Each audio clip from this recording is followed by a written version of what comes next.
ঘরে আছে ভয়, বাইরে আছে ষড়যন্ত্র। আজকের এপিসোডে কে জিতবে কে হারবে চলুন জেনে নেই। আর হ্যাঁ, আগে সাবস্ক্রাইব করে ফেলুন, না করলে পরে রুডি কিন্তু আপনার দরজায়ও কড়া নাড়তে পারে। অনুরাগের ছোঁয়া আজকের পর্বে দেখা যায় দীপা সোনার সাথে মমতা ভরে কথা বলছে। তার চোখে বোঝা যাচ্ছে সে গভীরভাবে চিন্তিত, যেন আসন্ন কোনো বিপদ টের পাচ্ছে। সোনার মুখেও অস্বস্তির ছাপ। অভিনয়ে দুজনেই খুব স্বাভাবিকভাবে আবেগ প্রকাশ করছেন। ওদিকে রুডি ছদ্মবেশে দরজার কাছে এসে দাঁড়ায়। তার ভঙ্গি, চোখের ভাষা সবকিছুতেই এক ধূর্ততার ছাপ। দর্শকের মনে তখনই সন্দেহ জন্মায়, এ লোক কিছু একটা করতে যাচ্ছে। রুডি নরম গলায় সোনাকে ডাকে। দীপা সাথে সাথে সতর্ক হয়, চোখে সন্দেহ ঝলকায়। অভিনয়ের টাইমিং খুব সুন্দর।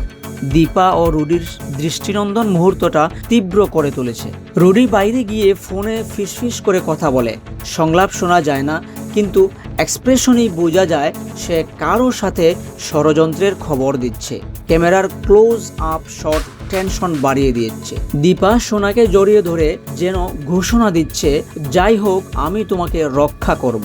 সোনার চোখে ভয়, কিন্তু দীপার ভঙ্গি খুব শক্ত। এই মুহূর্তটা দর্শকের আবেগকে ছুঁয়ে যায়। রুডি করিডোর দিয়ে আবার এগোয়, কিন্তু পেছনে কারো পায়ের শব্দ থেমে যায়।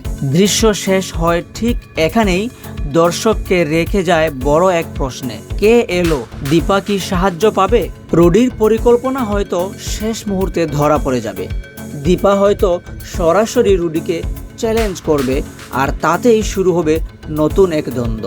দর্শক, আপনাদের কি মনে হয়, দীপা কি পারবে রুডির এই ভয়ঙ্কর ষড়যন্ত্র রুখে দিতে? কমেন্ট করে জানাতে পারেন এবং সাবস্ক্রাইব করতে ভুলবেন না।